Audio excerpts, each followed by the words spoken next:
जय गुरुदेव। वो कौन सा योद्धा है, वो कौन सा संत है, वो कौन सा ज्ञानी है जो चौथे आयाम में प्रवेश कर और भूत भविष्य वर्तमान को बता सकता है। क्योंकि कहा गया है कि हम जो है भविष्य में तो जा सकते हैं, लेकिन भूत में जाना बहुत मुश्किल है। तो वो कौन शक्तिमान है, इस वीडियो में हम कवर कर रहे हैं फोर्थ डायमेंशन, चौथा आयाम, जहाँ पर व्यक्ति जाकर या पहुँच कर वो जो है एक समस्त मानवता का इतिहास और समस्त विश्व का ब्रह्मांड का इतिहास बता सकता है। तो वो सामर्थ्य जो होती है वो दो टाइप की होती है। एक सामर्थ्य होती है व्यक्त और एक सामर्थ्य होती है अव्यक्त। संसार या जगत दोनों ही शब्द ये गति के द्योतक हैं। यहाँ आप समझिए, जो संसार या जगत जो शब्द है वो गति का द्योतक है। क्यों? क्योंकि पृथ्वी की गति, पृथ्वी भी गति कर रही है, उसकी 5 प्रकार की गति है।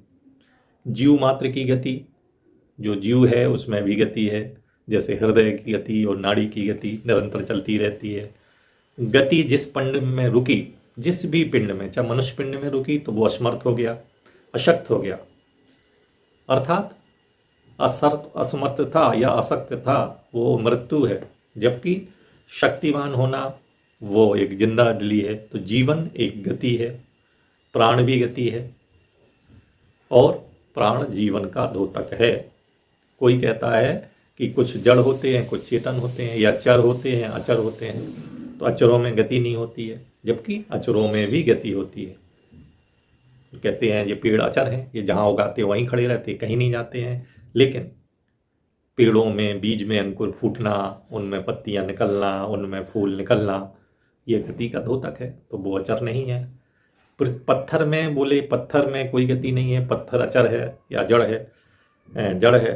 तो पत्थर में पृथ्वी के आकर्षण के कारण उसमें अव्यक्त शक्ति मौजूद है।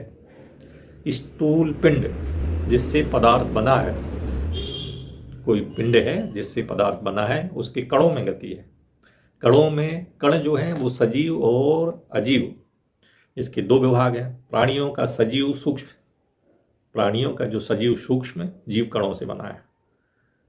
सभी जो सेल्स हैं उनमें गति है। ज्यों ज्यों हम सूक्ष्म संसार में प्रवेश करते जाएंगे त्यों त्यों गति की तीव्रता बढ़ती जाएगी। अजीव जड़ पदार्थ भी सूक्ष्म अणुओं से बने होते हैं और इन सूक्ष्म अणुओं में भी गति होती है।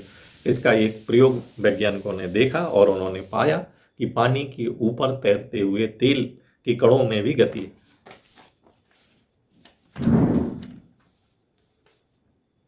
ये गति जैसे जैसे जैसे जैसे कम होती जाती है और जब ये हिमीभूत या जम जाती है तो हमारा ये संसार जो है व्यक्त रूप में आता है। अव्यक्त से व्यक्त कहते हैं। अव्यक्त में वस्तु सस्ता नहीं रहती है, इसलिए उसको कहा गया है यतो वाचो निर्व्यंजन्ते प्राप्त मनसा स। तो कहाँ व्यक्त है? तो कहते हैं परमाणु, अणु, यहाँ से वैज्ञानिक जानने लगे हैं। लेकिन सर्गाणु बोले वो वस्तु सत्ता नहीं है, वो हम नहीं जानते। अणु, परमाणु, परमाणु में भी फिर 2 भाग, ऋणाणु और धनाणु। ये ऋणाणु धनाणु विद्युत कणों से बने हैं, है ना। और ये जो है, ये जो विद्युत कण हैं ये परमाणुओं से बने हैं। परमाणु जो है कर्षाणुओं से बने हैं, कर्षाणु सर्गाणुओं से बने हैं। और उसके बाद वस्तु सत्ता समाप्त हो जाती है, व्यक्त संसार खत्म हो जाता है और अव्यक्त संसार का चालू हो जाता है। वैज्ञानिक ढूंढ रहे हैं कि ये पदार्थ में भार कहाँ से आता है, मैटर में जो भार है वो कहाँ से आता है। तो इस वीडियो में बताया जा रहा है कि आत्यांतिक वेग से भार रहित पदार्थ भी भारवान हो जाता है। दूसरे शब्दों में अत्यंत वेगवती गति ही भार के रूप में अनुभूत होती है। और वैज्ञानिक कहते हैं मैटर कौन है? जिसमें भार हो वो पदार्थ मैटर है। प्रकाश की किरणों में भी भार है तो वो भी एक मैटर है।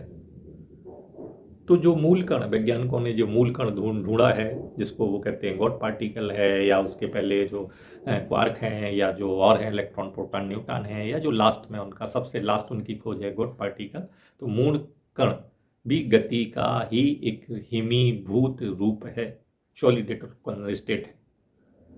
गति आप जानते हैं, गति को एक चक्राकार गति होती है। और एक कुंडलाकार गति होती है और एक तरंगाकार गति होती है।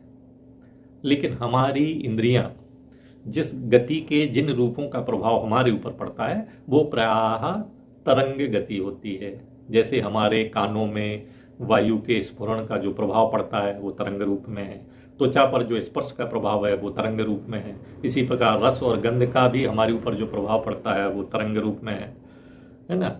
और रूप में भी जो है वो तरंग रूप में हमको अनुभूत होता है। इसका मतलब है कि जो तन्मात्राएं हैं, शब्द है, स्पर्श है, रूप है, रस है, गंध है, पांचों इंद्रियों पर जहाँ भी हमें प्रभाव महसूस होता है वो तरंग गति के रूप में होता है।